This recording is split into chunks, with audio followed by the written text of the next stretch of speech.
ഈ Abraham Lincoln ആരാണെന്ന് ഇപ്പൊ മനസ്സിലായല്ലോ. ഈ കാണുന്ന മൊബൈൽ ഫോണുകളാണ് മലയാള സിനിമയെ നിയന്ത്രിക്കുന്നത്. അറിയോ നിനക്ക്? ഞണ്ണല് നിർത്തി ജർമ്മൻ ടൂറോ കൊണ്ട് സിനിമ നിർമ്മിക്കാൻ പോയിട്ടിപ്പോ ഞണ്ണാങ്കതിയില്ലാതെ എന്റെ ചെരുപ്പ് വെക്കാൻ വന്നിരിക്കുന്നു. തെണ്ടികള്. നീയൊക്കെ പ്രൊഡ്യൂസ് ചെയ്യാൻ പോണ പടത്തിന്റെ പേരെന്താ? താരം. എന്താ? ജൂനിയർ ആർട്ടിസ്റ്റ് ആണ് താരം. എന്നാ ഇപ്പൊ കേട്ടോ, പ്രൊഡക്ഷൻ കൺട്രോളറാണ് താരം. നീയല്ല, മലയാള സിനിമയിലെ സൂപ്പർ താരങ്ങളെ വരെ ഈ വൈറ്റ് ആൻഡ് വൈറ്റും മൊബൈൽ ഫോണുകളും കൊണ്ട് കൺട്രോൾ ചെയ്യുന്ന ഞാൻ. Daddy phone. മോളെ അത് എടുക്കാനുള്ള ഫോണല്ല, നമ്പർ കൊടുക്കാനുള്ള ഫോണാ. സാറിനെ പോലെ തന്നെ സുന്ദരിയായ വെള്ളക്കുട്ടി. മോളുടെ പേരെന്താ? മോക്ക് പേരില്ല. മുട്ട കഴിക്കുന്ന തിരക്കിനിടയിൽ ഇടാൻ മറന്നതാ. നീ മിണ്ടിപ്പോരുത്. ആരെയാണ് അവിടെ ചില്ലിട്ട് വെച്ചിരിക്കുന്നത്? എന്റെ കൂടെ വന്നവരാ, ജനലിന്റെ അപ്പുറത്താ. ഓ, നിന്റെ കയ്യിലിരിപ്പ് ഇതാണെങ്കിൽ അവരെ ശരിക്കും ചില്ലിട്ട് വെക്കേണ്ടി വരും. സാറേ. ഹായ് നിമ്മി. നീ മിണ്ടിപ്പോരുത്. ഇനി അങ്ങനെ ഒന്നും ഉണ്ടാവില്ല. സാറ് ഞങ്ങളുടെ ദൈവ. ഈ കുട്ടേട്ടന് ഇടയ്ക്ക് എങ്ങനെയാ ആരാ എന്താന്ന് നോക്കാതെ എന്തെങ്കിലുമൊക്കെ പറയും. അത് ദേഷ്യം കൊണ്ടല്ല, ഈ അപസ്മാരം പോലത്തെ രോഗാന്നാ ഡോക്ടർമാര് പറയണത്. ഡോക്ടർമാർക്ക് അപസ്മാരമായിട്ട് തോന്നും, എനിക്കിത് അഹങ്കാരമായിട്ടാ തോന്നണത്. ഈ അഹങ്കാരവും ഗൂർക്കമ്പലിയും ദൂരെ നിന്ന് നോക്കിയാൽ മനസ്സിലാവത്തില്ല, അടുത്തിട പഴകുമ്പോഴേ മനസ്സിലാവൂ. പാൽക്കഞ്ഞി കൽക്കണ്ട വിട്ടോടി. അത് പ്രത്യേകിച്ച് പറയണോ ഇച്ചായ? ചേച്ചി പ്ലീസ് ചേച്ചി, ഞങ്ങളുടെ കാര്യം ഒന്ന് സാറിനോട് പറയോ. ജീവിക്കാൻ വേറെ ഗതി ഇല്ലാത്തോണ്ടാ. അതെ ചേച്ചി, ചേച്ചിയും പണ്ട് ഇവളെ പോലെ ജൂനിയർ ആർട്ടിസ്റ്റ് ആയിട്ട് വന്നതല്ലേ. അപ്പോഴല്ലേ എംബോക്ക് കയറി, അല്ല സോറി സാറ് കയറി. മതി മതി, ഞങ്ങൾ പ്രേമിച്ചതും കല്യാണം കഴിച്ചതും അത് ഇനി നീ ഇവിടെ വിളമ്പി സൂചിപ്പിക്കണ്ട. നീ പോയ താടകട കാല് വീട്ടി. ചേച്ചി പ്ലീസ് ചേച്ചി, ഞങ്ങൾ കയ്യോടെ. എന്താ കുട്ടി കാണിക്കുന്നത്? പ്ലീസ് ഇച്ചയ, ഈ പ്രാവശ്യത്തേക്ക് മാപ്പ് കൊടുത്തേക്ക്. ഇനി അവരങ്ങനൊന്നും ചെയ്യില്ല. ഇവറ്റകൾക്ക് മാപ്പ് കൊടുക്കണോ സോപ്പ് കൊടുക്കണോ ഞാൻ തീരുമാനിക്കും. ഈ പ്രൊഡക്ഷൻ കൺട്രോളർ എബ്രഹാം ലിങ്കൻ തീരുമാനിക്കും. മനസ്സിലായോടി? മനുഷ്യ, കൺട്രോളിംഗ് കൊണ്ട് എന്റെ അടുത്ത് കുറച്ച് ചാടിയലുണ്ടല്ലോ. ഈ ആരോഗ്യം വെച്ച് നിങ്ങളുടെ കൺട്രോളിംഗ് എന്താണെന്ന് എനിക്ക് നന്നായിട്ട് അറിയാം. ഇതുപോലുള്ള കൺട്രോളിംഗ് ഒക്കെ അങ്ങ് ലൊക്കേഷനിൽ മതി. ഇവിടെ കൺട്രോൾ ചെയ്യണതേ ഞാനാ പറയുന്നത്. നാളെ തന്നെ ഇവരെല്ലാരും തിരിച്ചെടുത്തേര്. അത് ഞാൻ നിന്റെ അടുത്ത് അങ്ങോട്ട് പറയാൻ വരെയായിരുന്നു. മതി ചലച്ചത്. നിങ്ങൾ എല്ലാവരും നേരെ ലൊക്കേഷനിലേക്ക് ചെല്ല്. ജോലിയും കൂലിയും ഒക്കെ അവിടെ കാണും. താങ്ക് യു ചേച്ചി. ചേച്ചിയാണ് മലയാള സിനിമയുടെ ഐശ്വര്യത്തിന്റെ ചേച്ചി. എവിടെ ചേച്ചി ലൊക്കേഷൻ? ലൊക്കേഷൻ പറഞ്ഞു കൊടുക്കും മനുഷ്യ. പൊട്ടിത്തെറി. പൊട്ടിത്തെറിയാ? അതെ, മാർക്കറ്റിലെ പൊട്ടിത്തെറി. Final rehearsal and take. Baburaj, gypsy correct ആയിട്ട് ഓടിച്ച് പമ്പിനുള്ളിലേക്ക് വരണം. പമ്പിലേക്ക് ജിപ്സി കയറുന്നതും ബ്ലാസ്റ്റ് നടക്കണം. ബ്ലാസ്റ്റിനോടൊപ്പം ക്രൗഡ് ചിതറി ഓടണം. ആക്ഷനിൽ തന്നെ crane up. Okay, get ready. Akash മോൻ ഇവിടെ തന്നെ ഇരിക്കണം കേട്ടോ. ചേച്ചി ഈ ഷോട്ട് കഴിഞ്ഞ് ഇപ്പൊ വരാം. മോൻ ഒരു പ്രശ്നം ഉണ്ടാക്കരുതേ.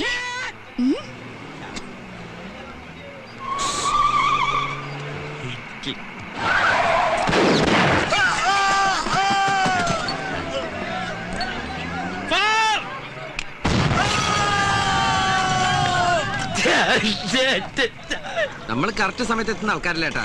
ശരി, ഞാൻ തിരിച്ചു വിളിക്കാം. 7 മണി കോൾ ഷീറ്റിന് ഇപ്പോഴാണോ കയറി വരുന്നത്? അത് സാറേ, ഇവനെ ആശുപത്രിയിൽ നിന്ന് ഡിസ്ചാർജ് പൊട്ടിക്കുന്നത് ഇവിടെയല്ലേ? അതിനു മുൻപ് ഇതാരും എന്റെ തലയിലിട്ട് പൊട്ടിച്ചത്. അതൊരു വലിയ കഥയാണ്. അതെഴുതാൻ നീ ആര്? MTO ലോഹിദാസോ? ദേ, പിന്നൊരു കാര്യം പറഞ്ഞേക്കാം. ഇന്നലെ എന്റെ വീട്ടിൽ നടന്ന പൊട്ടിത്തെറി ഇവിടെ എങ്ങാനും കൊണ്ട് വിളമ്പിയാ? ഇല്ല സാറേ, ഒരിക്കലും ഇല്ല. നമ്മള് കുടുംബക്കാരാകുമ്പോ പല നമ്മള് കുടുംബക്കാരാ. ദൈവമേ, ഇതെവിടെ എത്തിയ എന്റെ ആറ്റുകാൽ ഭാസ്കര. അങ്ങനെ ഒരു ദൈവം ഇല്ല, ഇത്തരം സന്ദർഭങ്ങളിൽ ഇല്ലാത്ത ദൈവത്തെ വരെ വിളിച്ചു പോകും. നീ എന്തിനാ എന്നെ കെട്ടിയെടുത്ത്? ഞാനല്ല, ആ സുന്ദരേട്ടനാ. സുന്ദരേട്ടൻ ആ തെണ്ടിക്ക് ഇവിടുത്തെ 125 രൂപ ബാറ്റ് അവന് കാവലിരിക്കുന്നതിന് അവിടെ കൊടുക്കാൻ പറഞ്ഞല്ലേ. എവിടെയാണ്? ദാ പമ്പിന്റെ പുറകിലിരിപ്പുണ്ട്. സാരില്ല, ഇപ്പൊ ഞാൻ പറയണതൊക്കെ അനുസരിക്കുന്നുണ്ട്. കണ്ടില്ലേ മിണ്ടാതിരിക്കണത്, പാവം. വിളിക്കുന്നത് കേട്ടില്ലടോ? ഇവിടെ വായി നോക്കി നിൽക്കാതെ അങ്ങോട്ട് ചെല്ലടോ. ഞാൻ ഈ തലയും വെച്ച് അവിടെ നിൽക്കണോ സാർ? എന്നാ ഈ തല വെക്കണ്ട, വല്ല എരിമേരെ പോത്തിന്റെ തലയെടുത്ത് വെച്ചോ. അതാകുമ്പോ ഈ ബോഡിക്ക് നന്നായിട്ട് ചേരും. പോയി നിൽക്കണോ പോത്തെ. ഞങ്ങൾ റെഡി ആട്ടോ. എന്തോ പ്രൊഡ്യൂസർ സാർ ഈശ്വര വാരി കോരി തരട്ടെ.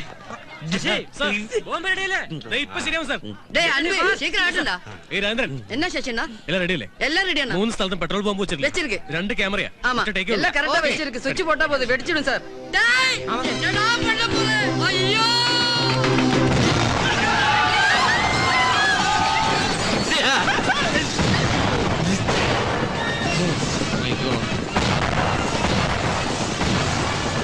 ബാഗ് തൊട്ടിയ കയത്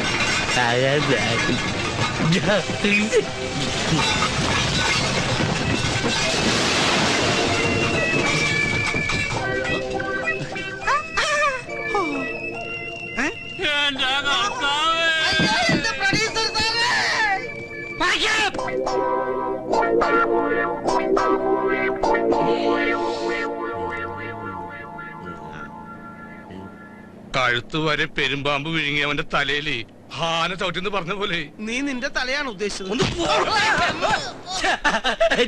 ചിരിക്ക്, അങ്ങനെ നന്നായിട്ട് ചിരിക്ക്.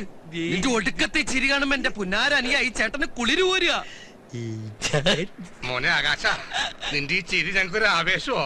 പണിയും പോയി പട്ടിണി കിടക്കുമ്പോ നിന്റെ ഈ ചിരി പുഴുങ്ങി തിന്ന് ഞങ്ങക്ക് വയറ് നിറക്കാല്ലേ. മത എല്ലാരും കൂടി ഒരു മിണ്ടാപ്രാണിയെ കളിയാക്കിയത്. നമ്മളെ പോലെ വകതിരിവുണ്ടായിരുന്നെങ്കിൽ ഇതെങ്ങനെയൊക്കെ ചെയ്യോ? നീ മിണ്ടരുത്. നിന്റെ വകതിരിവാണല്ലോ കണ്ടത്. വീട്ടിൽ നിന്ന് സാധനത്തിൽ ലൊക്കേഷൻ കൊണ്ടൊന്നും പോരാ. ഞാൻ നോക്കിയിരുന്നതാ. ആ നേരത്തെ ഷോട്ടിന് വിളിച്ചതുകൊണ്ടാ. കുട്ടേട്ടനുണ്ടായിരുന്നല്ലോ, നോയിക്കൂടായിരുന്നോ?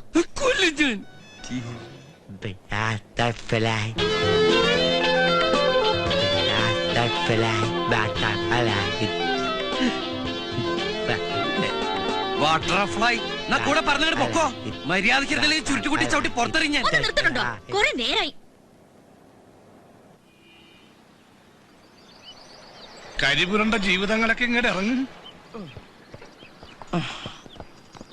ഓ,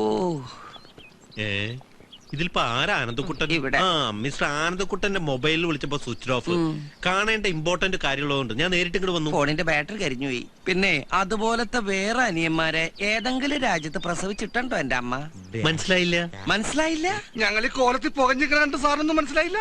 ഇതൊന്നും മേക്കപ്പ് അല്ല സാറേ, ഒറിജിനലാ. സാറ് കൊണ്ടുവന്ന ഈ പൊന്നാരനിയൻ ക്ലൈമാക്സ് പൊട്ടിക്കേണ്ട ബോംബ് ഇന്റർവെല് പൊട്ടിച്ചു. പിന്നെ പേടിപ്പിക്കില്ലടോ. അതോടെ ഞങ്ങളുടെ ലൈഫിന്റെ ക്ലൈമാക്സ് തീർന്നു. എന്തായാലും സാർ കറക്റ്റ് സമയത്തൊന്ന് കാര്യങ്ങളൊക്കെ അന്വേഷിക്കണ്ടല്ലോ. വലിയ ഉപകാരം. സാർ ചെല്ല്. ഞങ്ങൾ ഈ പാവ ഇന്ത്യക്കാർ വല്ല കൂട്ടാത്മഹത്യൊക്കെ ചെയ്ത് ജീവിച്ചോളാം. അല്ല, അപ്പൊ ഞാൻ ഊഹിച്ച പോലെ ഈ അനിയൻ നിങ്ങൾക്കൊരു ബാധ്യതയാണെന്ന് അർത്ഥം. ബാധ്യതയല്ല, ആറ്റം ബോംബ്. ഇവരാണോ സാറേ ഈ ജർമ്മനിയിലെ ബെർലിൻ മതിൽ പൊളിച്ചത്? ആ ആറ്റം ബോംബിനെ വല്ല ആഫ്രിക്കയിലോ അന്റാർട്ടിക്കയിലോ എവിടെയെങ്കിലും കൊണ്ടിട്ട് പൊട്ടിക്കാൻ എന്തെങ്കിലും ചെയ്യാൻ പറ്റുന്നുണ്ട് ട്രാവൽ ഏജൻസി? അങ്ങനെ ഒരു സാധ്യതയെ കുറിച്ച് സംസാരിക്കാനാ ഞാനിപ്പോ വന്നിട്ടുള്ളത്. എന്തേനു സാറേ? എന്തായാലും അയാൾ ഇന്ത്യൻ പൗരനായിട്ടില്ല. ഇതുപോലെ ഒരാളെ അങ്ങനെ ആക്കാൻ ഒരുപാട് നൂലാമാലകളുണ്ട്.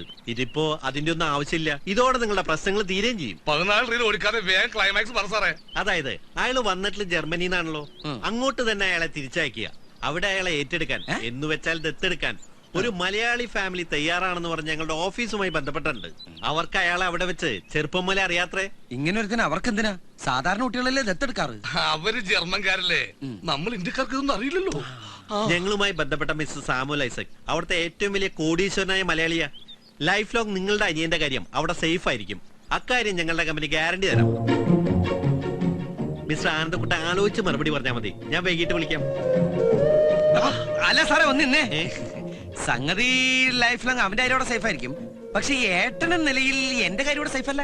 അവൻ കാരണം എനിക്ക് ലക്ഷക്കണക്കിന് രൂപ നഷ്ടമുണ്ട്. അതെനിക്ക് കിട്ടണം. അത് മാത്രം കിട്ടുന്ന കാര്യം നമ്മുടെ ജോലി വരെ പോയില്ലേ, അതിനൊരു നഷ്ടപരിഹാരം ഉണ്ടാവണ്ടേ? അപ്പൊ ഞാൻ പറയാല്ല, എല്ലാവരും കൂട്ടി ഒരു സാറേ ഞാൻ പറയാം. പറയാൻ വരട്ടെ, ഒന്നുകൂടി ഒന്ന് ആലോചിച്ചിട്ട്. ഇനി എന്തൊട്ട് എത്ര ആലോചിക്കാൻ സാറേ? ഏതാണ്ടൊരു 2, 4, 5, 6, 7, 8, 9, 10, 10 ലക്ഷം രൂപ എനിക്ക് കിട്ടണം. എത്രയെന്ന്? 10 ലക്ഷമെങ്കിലും മതിയല്ലടാ. ഓക്കെ, ഈ കാര്യം ഞാൻ അവരെ അറിയിക്കാം. പണത്തിന്റെ കാര്യത്തില് അവര് ബില്ലിംഗ് ആവുന്നാണ് എന്റെ ധാരണ. പക്ഷേ ഇത്രയും വലിയ തുക. എത്ര വലിയ തുക? സാറല്ലേ പറഞ്ഞ ആളോടത്ത് കോടീശ്വരന്ന്. ഇത് അയാൾക്ക് മൂക്കപ്പടി വാങ്ങിക്കാനുള്ള കാശേ ഉള്ളൂ. സാറ് പറഞ്ഞാ മതി, അല്ലെങ്കിൽ ഞങ്ങൾ അവനെ വിട്ടു തരുന്നില്ല. ഒന്നുമില്ലെങ്കിൽ അവൻ എന്റെ അനിയനല്ലേ. എനിക്ക് നല്ല വിഷമമുണ്ട്. അല്ലടാ ഉണ്ട് ഉണ്ടോ? എന്തായാലും അദ്ദേഹമായിട്ട് സംസാരിച്ചിട്ട് ഞാൻ വിവരം അറിയിക്കാം. അല്ല സാറേ, ഇനിയിപ്പോ ഈ കാശിന്റെ കാര്യത്തിൽ അല്ലറ ചില്ലറ അഡ്ജസ്റ്റ്മെന്റുകൾക്ക് വേണമെങ്കിൽ ആവാട്ടോ. ഈ വക കാര്യത്തിൽ എന്റെ മനസ്സലി ഞാനൊരു മനുഷ്യനല്ലേ. അല്ലടാ? അല്ലടാ? ആണ്. എന്റെ കാര്യം ഞാൻ വേറെ ആളോട് ചോദിക്കണേ. അല്ലടാ? ശരി, ഞാൻ നിങ്ങളെ വിളിച്ചോളാം. അല്ല സാറേ, ഏതെങ്കിലും പേപ്പറിൽ എപ്പോ ഒപ്പുണ്ടെന്ന് വെച്ചാൽ അപ്പം ഇങ്ങോട്ട് വിളിച്ചാൽ മതി. ഈ ഫോൺ ഇന്ന് മുതൽ ഫുൾ ടൈം ഓൺ ആക്കി വെക്കും. എവിടെ എന്റെ പുന്നാരനിയൻ? എനിക്ക് അവരെ കെട്ടിപ്പിടിച്ചൊരു ഞാൻ അന്നേ പറഞ്ഞില്ലേ അവൻ ജർമ്മനിയിൽ വന്ന പച്ചക്കുതിരയാണെന്ന്. നീ അങ്ങനെ പലതും പറഞ്ഞാണ്. എനിക്കതൊക്കെ ഓർത്തിരിക്കാൻ പറ്റുമോ? എന്റെ ഇങ്ങോട്ട് വാ കുട്ടി. നീ അകത്ത് ചെന്ന് നമ്മുടെ പച്ചക്കുതിരക്ക് വല്ല വെറ്റൂല പുല വല്ല മുതിര പഴമ്പുരി എന്തെങ്കിലും പുഴിഞ്ഞുണ്ടാക്കി കൊടുക്കുമോളെ. ആകാശോ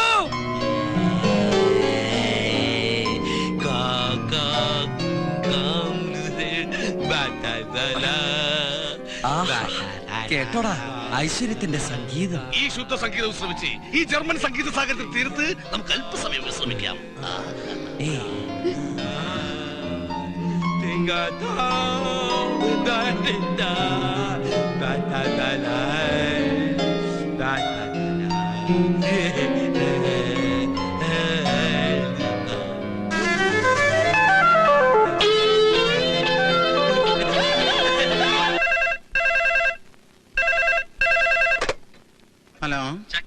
അതെ. ആ എബ്രഹാം ലിങ്കൻ ഒന്ന് കിട്ടുമോ? നിങ്ങളാരാ? ഞാൻ ക്ലിന്റനാ. ക്ലിന്റണോ? അതെ. നിങ്ങളെന്താ ആളെ കളിയാക്കണോ? അല്ല ചേട്ടാ, ഞാൻ ഒരാൾ എബ്രഹാം ലിങ്കൺ, ഒരാൾ ക്ലിന്റൺ. ഇതെന്താ അമേരിക്കൻ പ്രസിഡന്റുമാരൊക്കെ സിനിമ പിടിക്കാൻ ഇറങ്ങിയിരിക്കാ? ചേട്ടാ ഞാൻ പറയട്ടെ, ചേട്ടാ. ഓ നശിപ്പിച്ചല്ലോ. അതാ പ്രൊഡക്ഷൻ കൺട്രോൾ ക്ലിന്റൺ പെരേരയാ. അതിന്? എല്ലാം കൂടെ പൊട്ടിത്തെറിച്ച് ഷൂട്ടിൽ നിന്നപ്പോ നിങ്ങളുടെ കാശിന് വേണ്ടി ഞങ്ങളുടെ ഫിലിം പെട്ടി യൂണിറ്റ് അംഗങ്ങളെയൊക്കെ പിടിച്ചു വെച്ചില്ലേ? ആ. അതിനൊരു നീക്കുപോക്കുണ്ടാക്കാൻ ഞാൻ അയാളോട് ഇങ്ങോട്ട് വിളിക്കാൻ പറഞ്ഞതാ. 2-3 ദിവസമായല്ല താൻ ഇങ്ങനെ അങ്ങോട്ടും ഇങ്ങോട്ടും കുറെ പടച്ചോമാരെ വിളിച്ചുകൊണ്ട് നടക്കാൻ തുടങ്ങിയിട്ട്. എന്നിട്ട് ഈ നേരം വരെ ഒരു പടച്ചോന് എന്റെ ലോഡ്ജിന്റെ പൈസ കൊണ്ടും തന്നില്ലല്ലോ. എടോ കൺട്രോളറെ, തന്റെ ആൾക്കാർ ഇവിടെ കിടന്നുറങ്ങിയതിന്റെ കാശ് കിട്ടാതെ തന്നെയും വിടൂല, തന്റെ പെട്ടിയും ഞാൻ വിടൂല. എന്റെ വേളാങ്കണ്ണി മാതാവേ, ഏത് നേരത്താണാവോ സ്വന്തം ഫോൺ ബില്ല് അടയ്ക്കാൻ പോലും ഗതിയില്ലാത്ത ആ പ്രൊഡ്യൂസറുടെ പണം തന്നെ എടുത്ത് തലയിലേറ്റി വെക്കാൻ എനിക്ക് തോന്നിയത്. ഇപ്പൊ വരാവേ. എല്ലാം കൂടെ പണ്ടാരം അടങ്ങാനായിട്ട് പിന്നെ അവനെ കെട്ടിയെടുത്തോ? എന്താണോ അരയില് ബെൽറ്റ് ബോംബും കെട്ടിവെച്ചാണോ വരവ്? എന്നാൽ എന്നെ കൊന്നേക്ക്. ഞാൻ ആരും കൊല്ലാൻ വന്നൊന്നല്ല. പിന്നെ തിന്നാനാണോ? തനിക്കറിയോ തന്റെ അരബുദ്ധി അനിയൻ കാരണം 3 ദിവസമായി തീറ്റയും കൂടി മുട്ടിയിട്ട്. എന്റെ മാത്രമല്ല 10-30 ഉണ്ട് ഓരോ മുറിയിലായിട്ട്. ആ അനിയൻകാരനുണ്ടായ നഷ്ടം ആ അനിയൻ തന്നെ അങ്ങോട്ട് പരിഹരിച്ച പ്രശ്നം തീരുമല്ലോ. ആ പ്രൊഡ്യൂസർക്ക് വന്ന നഷ്ടത്തിന്റെ വകയിലേക്ക് 2 ലക്ഷം. കള്ളനോട്ടൊന്നും അല്ല സാറേ, നല്ല ജർമ്മൻ യൂറോ മാർക്കറ്റ് കാശാ. മാതാവേ, ഇതിലെന്തോ കൺഫ്യൂഷൻ ഉണ്ടല്ലോ. സത്യം പറ, നീ ഏത് ബാങ്കാ കൊള്ളയടിച്ചത്? അപ്പം തിന്നാ പോരെ, തന്റെ പേട്ട് തല കുഴിയിലിട്ട് നോക്കണോ? തന്റെ കോപ്പം പ്രൊഡ്യൂസറോട് പറഞ്ഞേക്ക് ഈ ആനന്ദക്കുട്ടം വിചാരിച്ചാൽ ഇതുപോലത്തെ ഒരുപാട് 100ന്റെ കെട്ടുകൾ ഉണ്ടാക്കാൻ പറ്റുമെന്ന്. പിന്നെ ഇതും കൊണ്ട് വല്ല 5 സ്റ്റാർ ഹോട്ടലിൽ സൂട്ട് റൂമിൽ പോയി വെള്ളമടിച്ച് കളയാതെ പണിയെടുക്കുന്ന പാവപ്പെട്ട തൊഴിലാളികൾക്ക് വീതിച്ചു കൊടുക്കാൻ പറ. 2 ലക്ഷം. 2 lakhs.